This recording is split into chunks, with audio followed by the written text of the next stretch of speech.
Ang sabi sa atin ng mga apostol, ganap ninyong ipailalim, ihandog ang inyong sarili sa Panginoong Diyos.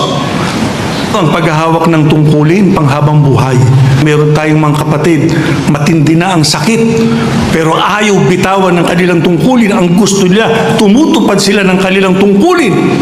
Matandang-matanda na siya, pero ang gusto niya, pagka dumarating ang araw at oras ng pagsamba, suot-suot niya yung kanyang uniforme. Ano dahilan? Alam niya, ang tungkulin niya, panghabang buhay, natutuparin. Huwag tayong maging tamad sa pagdadala ng ating sagutin. Ano man ang tungkulin yan na ating taglay, hindi po sayang yung ginagawa ninyong pagtitiis. Huwag nating bitawan ng ating tungkulin. Mahalin natin ito sapagkat dyan natin lalong malalasap yung pagmamahal ng ating Panginoong Diyos.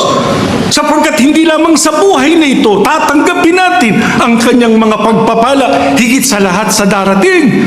Doon sa bayang banal, makararating tayo pagka iningatan natin ang tungkulin na ating tinanggap mula sa ating Panginoong Diyos.